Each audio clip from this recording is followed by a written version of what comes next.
उम्मे जमील, मोहम्मद के दर्द से मुझे सुकून मिलता है। ऐ गुलामों, ये कांटे मोहम्मद के रास्ते में बिछा दो। उम्मे जमील बहुत मालदार औरत थी। उसके पास सोने के भारी ज़ीवरात, हार, कंगन और गहने थे। वो कुरैश की औरतों में अपने माल और जीनत पर फख्र करती और कहा करती, मेरा माल और मेरा सोना मुझे किसी मुसीबत से बचा लेगा। जब सूरह लहब नाजिल हुई और ऐलान हुआ कि अबू लहब और उसकी बीवी जहन्नम में होंगे, तो उसने इस्तेहज़ा के अंदाज में कहा, मेरा माल और मेरा सोना मुझे बचा लेगा। लेकिन कुरान ने उस गुरूर का रद्द किया और फरमाया, मा अग़ना अन्हु मालुहु वमा कसब, यानी उसका माल और कमाई उसे हरगिज फायदा नहीं देगी। उसका असली नाम था अरवा बिनती हर्ब, लेकिन दुनिया उसे उसी उम्मे जमीला के नाम से पहचानती है। वो अबू लहब की बीवी थी, लेकिन हकीकत में वो उससे बढ़कर इस्लाम की दुश्मन थी। उसकी जुबान जहर थी, उसके कदम नफरत के रास्ते पर चलते थे और उसका दिल जलती हुई आग की तरह था। कुरान ने उसे हमेशा हमेशा के लिए एक लांत का निशान बना दिया। यहाँ खास तौर पर एक औरत का जिक्र किया गया, वम्राअतुहु हम्मालतल हतब, यानी उसकी बीवी जो लकड़ियां ढोने वाली है। ये महज लकड़ियां नहीं थीं, ये वो कांटे और झाड़ियां थीं जो वो रसूलुल्लाह सल्लल्लाहु अलैहि वसल्लम के रास्ते में बिछाती थी। ये वो झूठी बातें और फितने थे जो वो लोगों के दिलों में भड़काती थी, और ये वो जहन्नमी लकड़ियां थीं जिन्हें वो अपने ही लिए जमा कर रही थी। ये सूरह तब नाजिल हुई जब अबू लहब ने जुल्म की तमाम हदें पार कर दी। ये कोई कुरान नहीं है, ये बस शायरी है, मोहम्मद की झूठी शायरी। लेकिन ये सब तब शुरू हुआ जब उस सुबह एक शख्स सफा पहाड़ के ऊपर चढ़ रहा था। वो पहाड़ पर कौन चढ़ रहा है? और सबको बुलाने के लिए अरबी में कहा, या सबा। वहां के सब लोग परेशान हो जाते हैं, शायद कोई मुसीबत आन पड़ी है, लेकिन उनको क्या मालूम था कि अल्लाह का पैगाम आया है। चलिए देखते हैं क्या हुआ है। अरे भाई, अब क्या मुसीबत आन पड़ी है? तब रसूलुल्लाह सल्लल्लाहु अलैहि वसल्लम वहां जमा हुए लोगों से फरमाते हैं, अगर मैं कहूं कि इस सफा पहाड़ के पीछे एक लश्कर आ रहा है, तो क्या तुम मेरी बात मानोगे? वहां खड़े सब कहते हैं, आप तो सादिक और आमीन हैं, हम क्यों नहीं मानेंगे? फिर आप सल्लल्लाहु अलैहि वसल्लम फरमाते हैं, ऐ लोगों, मैं तुम्हें खबरदार करता हूं इस आने वाले अजाब से जो बड़ा सख्त है, और इबादत करो उस रब की जो सारी कायनात का मालिक है। ये बात सुनकर सबके जैसे रंग उड़ गए हों। वो सब एक दूसरे को देखने लगे। फिर वहां एक शख्स खड़ा हुआ और चीखा जोर से बोला, तेरे हाथ टूट जाएं, क्या इसीलिए तूने हमें यहाँ इकट्ठा किया है? वो और कोई नहीं बल्कि मोहम्मद सल्लल्लाहु अलैहि वसल्लम का चचा अबू लहब था। लेकिन उस वक्त अल्लाह ने सूरह नाजिल नहीं फरमाई थी। जिस औरत का जिक्र कुरान में बतौर लानत हुआ, उसकी शनाख्त सिर्फ एक आम औरत की नहीं थी। वो मक्का के सबसे ताकतवर कबीले कुरैश से ताल्लुक रखती थी। वो उस शख्स की बेटी थी जिसे पूरा अरब जानता था, हरब बिन उमैया। हरब बिन उमैया का खानदान कुरैश में इज्जत, सियासत और सरदारी का महवर था। यही खानदान बाद में बनु उमैया के नाम से मशहूर हुआ। उसका भाई कौन था? वो था अबू सुफियान बिन हर्ब। जी हाँ, वही अबू सुफियान जो इब्तदा में इस्लाम का सख्त दुश्मन था, लेकिन फतह मक्का के बाद मुसलमान हुआ। लेकिन उसकी बहन उम्मे जमील हमेशा के लिए कुफ्र और जहालत का चेहरा बन गई। यही वजह है कि मक्का की औरतें उसे इज्जत से देखती थीं। ये शादी दो बड़े खानदानों के मिलाप की सूरत थी। एक तरफ उम्मिया का खून और दूसरी तरफ अब्दुल मुत्तलिब के बेटे अबू लहब। ये दोनों खानदान एक ताकतवर इत्तेहाद बन गए। कुरैश में लोग इस रिश्ते को इज्जत की निगाह से देखते थे। वो कहते, ये है असल मक्का की ताकत, एक घर जिसमें दौलत भी है, इज्जत भी और सियासत भी। लेकिन हकीकत क्या थी? ये ताकत, ये इज्जत और ये इत्तेहाद इस्लाम के खिलाफ नफरत और साजिशों का मरकज बनने वाला था। वो अपने शोहर की दुश्मनी को मजीद भड़काती थी। मोहम्मद ने तुम्हें रुस्वा किया है, अब तुम चुप क्यों हो? उसका निसब और उसकी शनाख्त वो चीज थी जिसने उसके गुरूर को और बढ़ाया।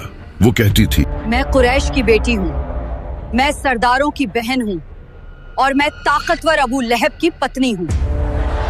उसकी जबान आरी से भी ज्यादा काटदार थी। वो किसी को बुरा भला कहने में जरा भी हिचकिचाहट महसूस न करती। खास तौर पर जब बात रसूल अल्लाह सल्लल्लाहु अलैहि वसल्लम की दावत पर आती तो उसके अंदर का जहर उबलने लगता। तारीख ने उसे मक्का की औरतों में सबसे ज्यादा फितना फैलाने वाली करार दिया है। वो बाजारों में जाती और वहां रसूल अल्लाह सल्लल्लाहु अलैहि वसल्लम की शान में गुस्ताखी करती। मोहम्मद झूठा है, उसकी बातों पर भरोसा मत करो। वो घरों में बैठती। मोहम्मद तुम्हारे पतियों को धोखा दे रहा है, तुम्हें उसके खिलाफ खड़ा होना होगा। यूं लगता था जैसे उसकी पूरी जिंदगी का मकसद सिर्फ एक है कि रसूलुल्लाह सल्लल्लाहु अलैहि वसल्लम को तंग किया जाए और इस्लाम को मिटाया जाए। उम्मे जमील के दिल में हसद और जलन की आग कभी नहीं बुझी। वो देखती कि लोग रसूलुल्लाह सल्लल्लाहु अलैहि वसल्लम की तरफ मुतवज्जा हो रहे हैं। वो देखती कि गुलाम, औरतें, नौजवान सब आप सल्लल्लाहु अलैहि वसल्लम के कलाम से मुतासिर हो रहे हैं। ये वही जलन थी जिसे कुरान ने लफ्जों में हमेशा के लिए कैद कर दिया। हम्मालतल हतब, यानी वो औरत जो कांटे और झाड़ियां ढोती ताकि मोहम्मद सल्लल्लाहु अलैहि वसल्लम को तकलीफ दे। तारीख बयान करती है कि जब भी रसूलुल्लाह घर से निकलते ये औरत अपने हाथों में कांटे और झाड़ियां उठा लेती और रात के अंधेरे में आप सल्लल्लाहु अलैहि वसल्लम के रास्ते में बिछा देती ताकि जब आप सल्लल्लाहु अलैहि वसल्लम सुबह निकलें तो जख्मी हो जाएं। आप सल्लल्लाहु अलैहि वसल्लम हर बार उन कांटों को किनारे कर देते और खामोशी के साथ अपने सफर पर रवाना हो जाते। उम्मे जमील का एक और जुर्म ये था कि वो लोगों के मजमा में आप सल्लल्लाहु अलैहि वसल्लम का मजाक उड़ाती। मोहम्मद और उसकी किताब एक झूठ है, कौन सुनता है इसकी बात? जब कभी आप सल्लल्लाहु अलैहि वसल्लम कुरान की तिलावत करते वो करीब आती और बुलंद आवाज में कहती, ये है हमारे खानदान का झूठा, ये है जादूगर, ये है शायर। यूं वो कुरैश की औरतों को बहकाकर इस्लाम के खिलाफ खड़ा करने की कोशिश करती। एक मौके पर उसने रसूलुल्लाह सल्लल्लाहु अलैहि वसल्लम की शान में ऐसी गुस्ताखी की कि पूरा मक्का हिल गया। उसने कहा, हम मोहम्मद को जलील कर देंगे, हम उसका चर्चा खत्म करके छोड़ देंगे। जब कभी अबू लहब का दिल नर्म होता वो उसके कान में जहर घोल देती। कहती, मोहम्मद ने तुम्हें रुस्वा किया है, अब तुम चुप क्यों हो? तारीख ने उसे मक्का की औरतों में सबसे ज्यादा फितना फैलाने वाली करार दिया है। जब कुरान ने ऐलान कर दिया था कि इस औरत के लिए जहन्नम और रुसवाई मुकद्दर है तो वो अल्फाज महज इक्सीरी कलाम न थे बल्कि उनका इंजाम तारीख में जाहिर हुआ। कुरान ने फरमाया, मा अगना अन्हु मालुहु वमा कसब, यानी कि उसकी दौलत और कमाया हुआ उसके काम ना आया। ये वादा सिर्फ एक लफ्ज नहीं बल्कि हक साबित हुआ। तारीखी कुतुब सीरत और तफसीर जैसा कि इब्न कसीर, तबरी और सियर तारीखी मुल्फी बताते हैं कि उम्मे जमील का अंजाम जिल्लत और तजलील भरा था। मुख्तलिफ मुअर्रिखीन ने वाक़ये की तफसीलात मुख्तलिफ अंदाज में दर्ज की, मगर एक मुश्तरक खुदुखाल वाज़ेह है, उसके माल और निसब ने उसे आखिरत में कोई फायदा न पहुंचाया और दुनिया में भी उसकी खाकसारी और जिल्लत नमाया हुई। कुछ रवायात में है कि जब वो बीमार हुई तो कुरैश के लोग उससे दौरी इख्तियार करने लगे।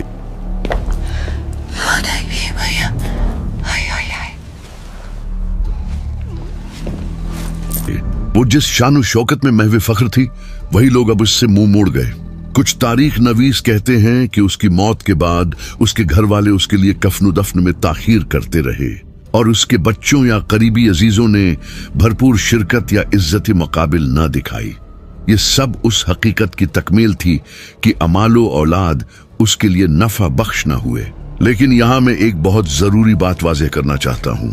ये जो तफसीली मुनाजिर बाज सीरत की किताबों में मिलते हैं, मिसलन भारी तजलील, कब्र को छोड़ दिया जाना या बालिवाहदा वाक़ियात, उनकी संदें मुख्तलिफ हैं। बाज रिवायात को मुहक्किकीन ने ज़ईफ या गैर क़िती करार दिया है, यानी बाज मखसूस तफसीलात ऐसी हैं जिन पर सारे उलमाए तारीख मुत्तफक नहीं। फिर भी जो बात सिर्फ और ब्लागफ्तगू साबित है वो कुरान का ऐलान है। उसकी दौलत और उसकी कोशिशें उसके लिए कोई कारगर साबित ना हुई। यही हकीकत उसकी मौत और उसके बाद की कैफियत का सबसे मजबूत और मुस्तनद बयान है।